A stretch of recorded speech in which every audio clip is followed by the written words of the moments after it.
जय हिंद साथियों। CRPF, tradesman या फिर एसएससीजीडी के थ्रू अगर आपका सिलेक्शन सीआरपीएफ में हुआ है और आपका सपना है कि मुझे भाई ड्राइवर में कन्वर्ट होना है, अपनी ट्रेड बदली करनी है, फिर मैं जीडी से ड्राइवर में जाना चाहता हूं। क्योंकि देखो बहुत सारे बच्चे ऐसे होते हैं कि जैसे सिविल के अंदर वो अपना भाई गाड़ी घोड़ा घर में चलाते हैं या कोई प्राइवेट भाई जॉब भी करते हो गाड़ी वगैरह चलाने की, तो उनका एक जुनून होता है कि मुझे मुझे ड्राइवरी में जॉब करनी है। उनको पसंद होती है या फिर कुछ को अपनी ट्रेड अच्छी नहीं लगती तो ड्राइवर में जाना चाहते हैं। तो ड्राइवर में आपको जाने के लिए क्या क्या एलिजिबिलिटी चाहिए, आपको कितनी एज तक आप जा सकेंगे, कितनी सर्विस के बाद जा सकेंगे, किन चीज़ों का आपको ध्यान रखना है, तो इन्हीं चीज़ टॉपिक पे बात करेंगे। अगर आप चैनल पे पहली बार विजिट कर रहे हैं, चैनल को सब्सक्राइब जरूर कर लीजिएगा। वीडियो को लाइक नहीं करते, एक लाइक जरूर कर लेना। तो दोस्तों सबसे पहले हम बात करते हैं एलिजिबिलिटी में एजुकेशन की। तो एजुकेशन में तो आपको सिर्फ इसके अंदर 10th पास माना जाता है, तो वो तो आप ऑलरेडी पास हैं ही, तभी आप जीडी से भर्ती हो रहे हैं, ट्रेड से भर्ती हो रहे, तो आप 10वीं पास है तभी आप इसके अंदर भर्ती हो रहते हैं। अब नेक्स्ट पार्ट आ जाता है आपका एज लिमिट का। तो इसके अंदर क्या है कि अगर आप अपने ट्रेड से या जीडी से आप ड्राइवर में जाना चाहते हैं तो फिर आपकी जो मैक्सिमम एज 30 ईयर होएगी, तो उससे पहले पहले आप जा सकते हैं। यानी कि 30 साल से ज़्यादा अगर आपकी एज हो गई तो आप ड्राइवर में जो कन्वर्ट करने का जो आपके पास में ऑप्शन होता है सीआरपीएफ के अंदर, उसमें आप नहीं अप्लाई कर पाएंगे। 30 साल तक अगर आपकी एज है तो आप इसके अंदर जा पाएंगे। 30 साल से ज़्यादा की एज रहेगी तो आप इसमें नहीं जा पाएंगे। तो एज लिमिट आपको समझ में आ गई। मेन पार्ट इसके अंदर सबसे बड़ा जो है वो है आपका हैवी लाइसेंस आपके पास में होना चाहिए। हैवी लाइसेंस अगर आपके पास में नहीं है, आप सोचते हैं कि भी मेरे पास में तो लाइट लाइसेंस है, उसी के साथ ही मैं या फिर अपना भाई ड्राइवर में कन्वर्ट हो जाऊंगा, तो बिल्कुल आप नहीं जा पाएंगे। आपके पास में हैवी लाइसेंस होगा और वो भी एक वैलिड होना चाहिए, तो तभी आप उसके अंदर जा पाएंगे, नहीं तो नहीं जा पाएंगे। इसके अलावा इसके अंदर एक जो सबसे इम्पोर्टेंट बात है मेडिकल की, क्योंकि इसके अंदर क्या है कि आप मेडिकली फिट होंगे तो भी आप ड्राइवर में जा पाएंगे। ड्राइवर में मेडिकली फिट में सबसे जो मेन पार्ट है मेडिकल के अंदर वो आपका आई होती है, यानी कि जो आपकी आंखें होंगी वो आपकी 6/6 होनी चाहिए। क्योंकि सबसे जो मेन ड्राइवर आपको खुद अगर गाड़ी चलाने के लिए आप इच्छुक है और गाड़ी चलाने की आपकी नॉलेज है और ड्राइवर बनना चाहते तो आपको भी इस चीज़ का पता है कि गाड़ी चलाने के लिए सबसे मेन आँखों का होता है कि भाई आप दिन में गाड़ी चलाए चाहे रात में गाड़ी चलाए, अगर आपकी आंखों में दिक्कत है, अगर आपकी आंखें 6/6 नहीं है तो फिर आपको इसके अंदर मौका नहीं मिलेगा।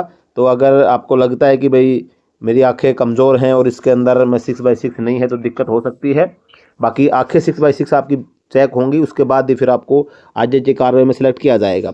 बाकी पहले वैकेंसी ख़त्म, लगभग 2-3 साल से वैकेंसी नहीं आ रही थी, लेकिन अभी वैकेंसी आ रही हैं। और अगर आप तो खैर नए जो भर्ती हो तो एलिजिबल नहीं है, लेकिन पुराने जो हैं ऑलरेडी वो भर सकते हैं जिनकी 3-4 साल सर्विस हो गई है और 30 साल से कम एज है।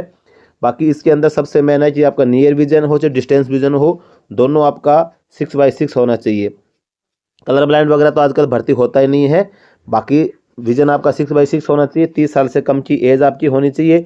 फिर आपका जैसे आप इसके अंदर अपना नाम दे देते हैं, नाम देने के बाद में बाकी इसके अंदर कोई कार्रवाई आपकी नहीं होती है, लेकिन उसमें ये होता है कि जैसे अभी किसी कंडीशन में आपने जैसे नाम दिया, एक जगह से ज़्यादा बंदों ने नाम चले गए, तो उस कंडीशन में फिर आपसे कोई मतलब रनिंग वगैरह करवा लिया, क्वेश्चन आंसर वगैरह, भाई एक आदमी को छांटना है, फिर आपकी एजुकेशन वगैरह दे के किसी प्रकार से या किसी भी प्रकार से आपसे गाड़ी चलवा के देखी जाएगी, तो उसमें से कुछ सेलेक्ट करके आपको भेजा जा सकता है।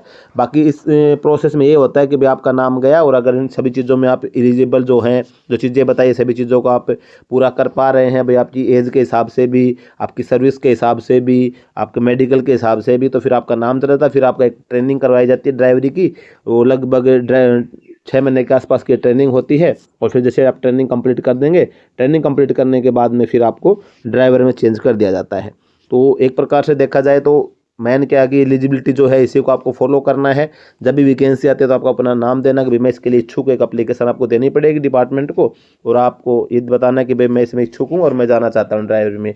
फिर उसके बाद में अगर आपका वो नाम चला जाता है, आप ट्रेनिंग के लिए जाते हैं, ट्रेनिंग में अगर आप क्लियर हो गए तो उसके बाद में फिर आप ड्राइवर कन्वर्ट हो जाते हैं। बाकी सबसे मैंने कि आपका जो रिकॉर्ड होता है उसको भी आपको साफ़ सुथरा रखना है, किसी प्रकार की गलती नहीं करनी है। दूसरा अपना आँखों का चेकअप वगैरह चेक कर लेना, अभी मेरी आँखें ठीक है कि नहीं है। और लाइसेंस आपके पास होना चाहिए, अगर नहीं है तो आप बनवा सकते हैं अभी भी अगर आपके पास टाइम होगा। और वैकेंसी जब भी आती है, आपको मौका मिलता है तो डालकर ड्राइवर में जा सकते हैं। तो एलिजिबिलिटी के लिए ज़्यादा नहीं, आपकी एज लिमिट हो गई और वो जो जो चीज़ें होती है मैंने बताई दी, इससे ज़्यादा कोई इसके अंदर नहीं मांगा जाता है।